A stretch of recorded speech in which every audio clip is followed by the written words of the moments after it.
สบายดีทุกคนยินดีต้อนรับเข้าสู่ซ่องสาวลาวสะภาคอีสานจังหวัดสกลนครอำเภอสองดาวเนาะทุกคน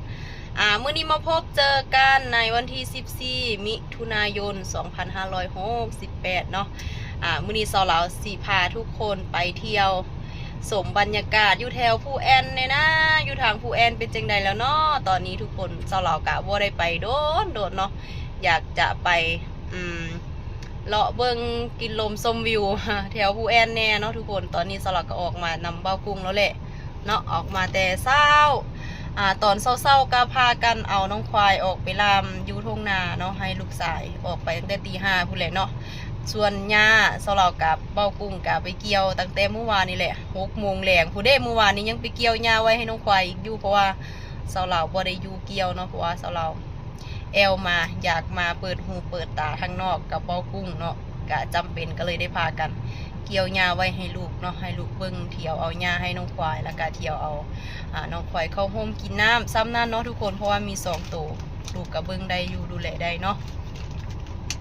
เป็นจังใดเดียวเราจะพาทุกคนไปเยี่ยมชมอยู่แถวทางภูแอนเนาะทุกคนไปเบิ้งสกายวอล์กภูแอนน้ำกันเพราะว่ามีอย่างเปลี่ยนแปลงในเนาะอากาศทางฝุ่นบรรยากาศทางฝุ่นเป็นจังใดฝนตกคือจังทางบ้านเฮาบ่เนาะเป็นจังใดไปเบิ่งน้ำกันเลยเนาะงัวขี่รถไปทางใดเห็นแต่งัวแต่ควายโอ้ยมันผิวจังเลยคือดีแท้มึงเลี้ยงงัวแม่มันกำลังจะขึ้นภูอีหยังนี่ภูแอนแม่นเด้อภูแอนภูพานคำภูพานคำบ่ซื้อเก่ามันบ่โอ้มันอีหยังก็มันเป็นในอีหยังก็พยานแห่งชาติโอ้ภูพานคำหรือจังไดนี่มองเที่ยวสีขางเขาเอิ้นภูแอนโอ้จุดมันมีสกายวอล์กจุดภู9ภูพานคำบางสิแม่นบ่บ่ได้อ่านขนาดมาดูดีนี่บ่ได้สังเกตสังกาเลยเอาเร็วครับเร็วโอ้ให้เอาไปก่อนขอบคุณครับเวอร์ชันใหม่พัสลีดูขอบคุณครับถ่ายเฉยเลยเนี่ยเฮ็ดเฉยเนาะเป่ามันตอนต่อบ่นี่สั้นนี่เด้มั่วมันเยินเนาะระวังด้วยส้มวิวอันนี้ก็เขื่อนอุบลรัตน์ภูแอนพาเบิ่งสกายวอล์กงัวมาตะไสเนาะเอาทางกระสิประมาณนี้อย่าถอนต่อเด้อโค้งแน่จักหน่อยอย่าถอนต่อให้ถอนนี่ยังคำว่าถอนต่อนี่คือมันเป็นภาษารถบรรทุกถอนต่อนี่คือหยุดจึ๊กนะทำต่อนะแล้วใส่เกียร์ไม่นะคือเบรกแล้วก็เปลี่ยนเกียร์จนนิ่งนะเขาเอ่ยว่าคือมันถอนต่อคุณลองค้นดียังเนาะถอนต่อเอารถผู้ใดนั่นจะมาเกี่ยวหญ้าบ่เก็บเห็ดปุ๊บนึกว่ารถลงนั่นนึกว่าเฮ็ดคอนเทนต์นั่นโอ้ยอะไรได้รถเป่ายึกยักขากลับเป็นสิรถนักค่อยๆเด้อพ่อใหญ่เอ้ยทางมันน่ะนี่คดมันเลี้ยวขากลับเป็นสิรถนักขึ้นทางคุณกับสั้นนี่กันเป็นตาเฮ็ดออกดีคืออย่างนี้เนาะเบิ่งเสียงเครื่องรถดังแห้งเลยดิขนาดรถไม่ได้นี่วิวงามอีหลี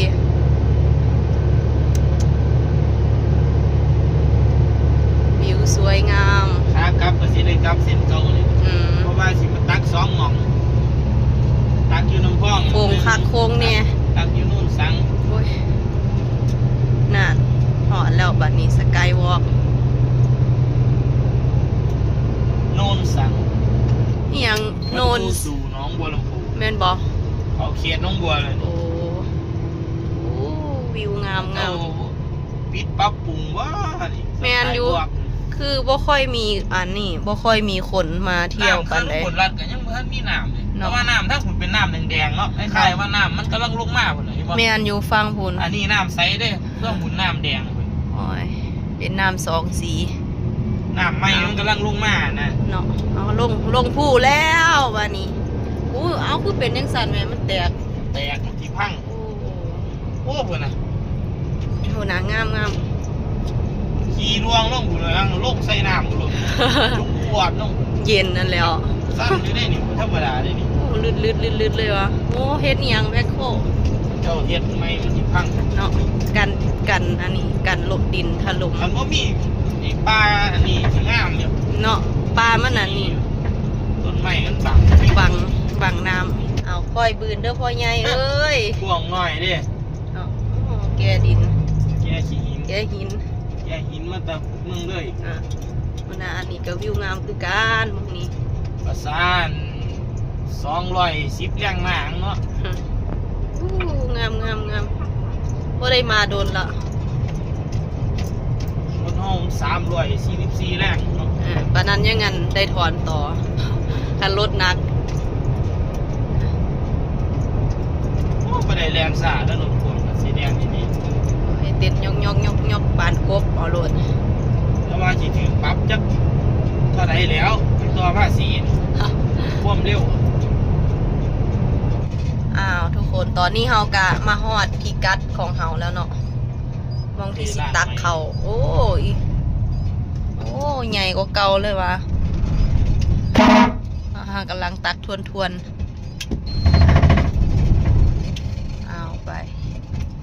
ดีกว่าเก่าแต่ว่ารถตักคือเก่าติ มาด้วยกัน2พ่วง วันนี้มานำกันพ่วงเครื่อง คันหนึงก็ถอดลูกไว้พุ่น อ่ะพ่วงกับหนึ่งเดียว มาฮอดในเวลา2:51 นาทีเนาะตอนนี้กะจอดเทียบท่าให้ตักเรียบร้อยเนาะทุกคนคันนี้เพิ่นกะมาก่อนเอาแต่ลูกเอาแต่แม่มาเนาะเอารถเดียวมาก็เลยตักแล้วเรียบร้อยคิวต่อไปก็คือเฮา คือเบากุ้งนั่นเริ่มปฏิบัติภารกิจแล้วเนาะทุกคนเริ่มลงมือตักละทุกคนกะสิตักใส่แม่ก่อนเนาะทุกคนถ้าแม่เต็มแล้วก็ตักใส่ลูกบ่พอซ้ำใดจังไปตืมอยู่สางอีกมองหนึงเนาะทุกคนเพราะว่าเพิ่นมี2สาขาเนาะสาขานี้ตักถ้าบ่เต็มก็ไปตืมอีกสาขาหนึ่งเนาะเป็นจังใดเดี๋ยวสาวลาวอัปเดตให้เบิ่งอีกเทื่อนึงเนาะก็พากันเฮ็ดอย่างนี้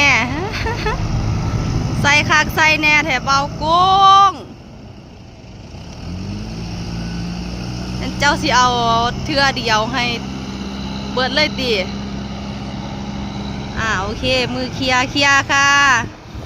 ทางนี้ยืนให้กำลังใจ เป็นกำลังใจที่ดีโอเคเฮ็ดหน้าที่ไผมันทุกคนตอนนี้กะตักแล้วเป็นที่เรียบร้อยเนาะตักเต็มแล้วทั้งแม่ทั้งลูกบ่ได้ไปตืมอยู่ใส่เนาะตอนนี้กะเวลา3:45 นาทีเนาะจะ4 โมงแล้วสรุปแล้วคือบ่ได้ไปตืมใส่เมื่อเลย เนาะเดี๋ยวจักหน่อยเบากุ้งสั่งรถกันสิพากันเข้าเมือเลยเนาะเข้าเมือลงสางแล้วก็ดำลงสางแล้วก็สิได้ไปต่ออยู่ไซเดี๋ยวสำหรับอัปเดตให้เบิ่งอีกเรื่อยๆเนาะทุกคนจังใดการรุ่นไปเบิ่งน้ำกันเนาะ สร้างบ่ค่อยได้ รถขึ้นโนนออกจากสางบ่ได้ถอดต่อใส่คักใส่แน่เว้ย ขากลับก็ขึ้นภูขามาก็ขึ้นภูโอ้ทางก็เต้น วิวสวยเว้ย แมนงาม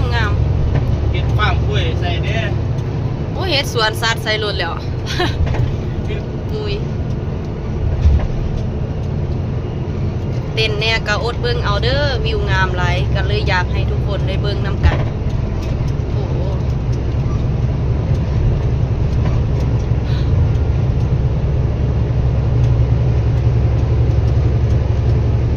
รอนี่แล้วมันงามเนาะ แมนงามอีหลี ยังอยู่ลาวเนาะ แมนอยู่ลาวส่วน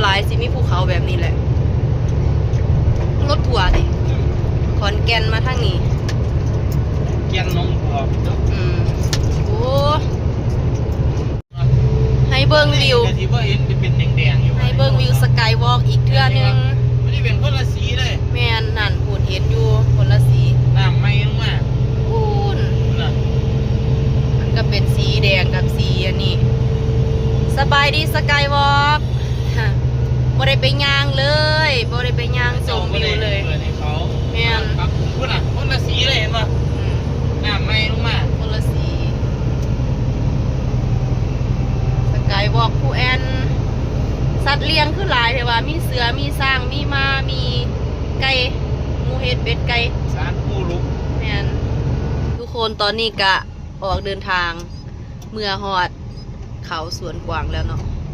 รถนี่มันคือสมุนบัวแต่ว่าร ถลายอีหรือรถติดนะเบิ่งรถ จอดรอคิว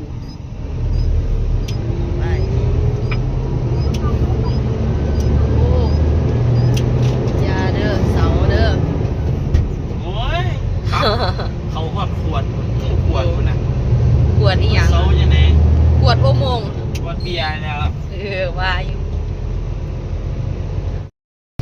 ทุกคนตอนนี้ก็เดินทางมาฮอดกุมภาวาปีแล้วเนาะในเวลา 11 โมง 51 นาทีเนาะมากินข้าวเช้าน้ำกันเด้อ แต่เช้ายังพ่ท่านได้กินไปหาซื้อแน้ำกินข้างทางเนาะข้าวสลากระห้อมานำแต่ว่าซื้อแคบหมูกินกุ้นทองก่อนบ่กุ้งบ่กุ้งก็กินกุ้นเชียง คนละอันคนละอย่างมากินแก้หิวหัวนะตาลายแล้วเบาหวานขึ้นแล้วทางคุณจะกินทั้งคับเนาะทุกคนเดี๋ยวสลาวขอตัวกินข้าวก่อนเด้อเนาะทุกคนตอนนี้ก็เดินทางมาฮอดสาง ฮอดสางเข้าแล้วเป็นที่เรียบร้อยในเวลา 12 โมง 25 นาทีเนาะตอนเที่ยง 25 นาทีทุกคนตอนนี้ก็กำลังดำเข้าลงไปเนาะกำลังดำเข้าลงในสางแล้วก็จะตักขึ้นไม้แล้วก็จะไปขายอยู่ที่อุดรธานีเนาะทุกคนตอนนี้ฝนฟ้าอากาศกำลังแปรปรวนเนาะอันเบิ่งคือทรงฝนชีตกพุ่นนะมืดครึ้มมาพุ่นโอ้ยแม่นสิฝนตกห่ำบ่นอนะมืดคักมืดแน่เดี๋ยวกะแดดฮ้อนเดี๋ยวก็ฝนตกอยู่นี่ละเฮ็ดให้คนบ่สบายเนาะทุกคนสำหรับตอนนี้ก็ยังเป็นแบบเจ็บคออยู่แต่ว่าบ่ได้เป็นไข้เนาะเจ็บคอแล้วก็ไอซื่อๆเนาะทุกคนเริ่มตักขึ้นแม่แล้วเนาะตักใส่แม่แล้วโอ้ยไงทวนขันขายล้วน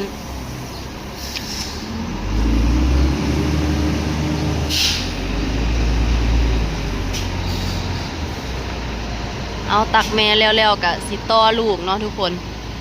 ตักลูกต่อเนาะ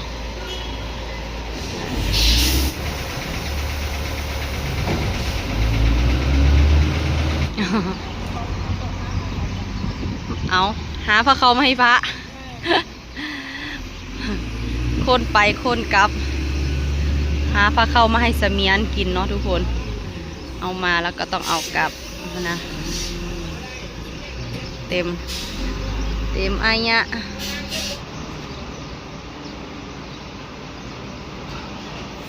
บ้า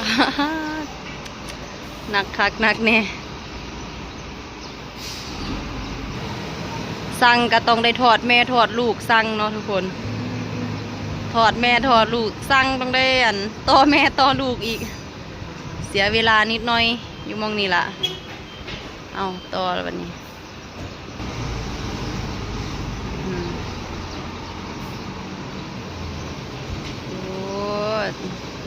ถ้าเฮ็ดสร้างยาวสร้างได้ทั้งแม่ทั้งลูกเลยกะสิบ่ยากเนาะอันนี้ได้ถอดลูกถอดแม่กลับมาถอดนี่อีกเทื่อนึง เงียบน้ำเขาหรือยากมันคือยังซึ่งถือน้ำได้ปามมันสิบ่คุ้มผาเกียเนาะ น่าเลี้ยงเลยเหรอ เหลืองตัว หิวเขาก็หิวเขา กินข้าวเศร้าแต่ผู้ละปั้นตอนนั้น11 โมงนั่นแหละเทื่อเดียว อดเอามากินข้าวอยู่เฮือนข้าวแรงเทื่อเดียวเลย เพราะว่าพากันปั่นกินละเป่ามือหาเกี่ยวหญ้าให้ควายได้บัดนี้ บ่คำดอก แมนเพราะว่าตอนลงแล้วกันน่าจะประมาณบ่ายโมงกว่าจะบ่ายสองแมน มีจังโมง เดี๋ยวนี้เวลาโอ้บ่ายโมงครึ่งแล้ว เอาบ่ได้เบิ่ง บ่าย2:00นเลย บ่ได้เบิ่งเวลาเนาะ บ่เปิดบ่ฮอดบ่าย3ดอกโอ้ แม่ เดี๋ น ยวคิดว่า โอเคเขาเมื่อฮอดเฮือนก็น่าจะประมาณ 4-5 โมงแรงเนาะไปทุกคนตอนนี้ก็ตักเข้าขึ้นรถแล้วเป็นที่เรียบร้อยเนาะจะไปส่งอยู่ห้องสีเก้าที่ไปเมื่อวานนี้แหละเนาะตอนนี้ก็เวลาบ่ายโมง33 นาทีแล้วเนาะมื้ออื่นบ่กุ้งกาสิบ่ได้ไปเฮ็ดงานเด้มื้อนี้เพราะว่ามื้อนี้เอามาเบิดแล้วเนาะมื้อเป็นวันอาทิตย์บ่มีเวียกบ่มีงาน บ่มีข้าวให้ตักเนาะวันจันทร์พุ่นแหละจะงาค่อยมาตักหม้องเก่าคิดว่าถ้าบ่มีการเปลี่ยนแปลงก็สิได้ไปเอาอยู่สหกรณ์หนองหานเนาะทุกคนสำหรับคลิปนี้เดี๋ยวสเราขอตัวลาทุกคนไปก่อนเด้อเอาไว้พบเจอกันในคลิปหน้าสบายดี สบายดี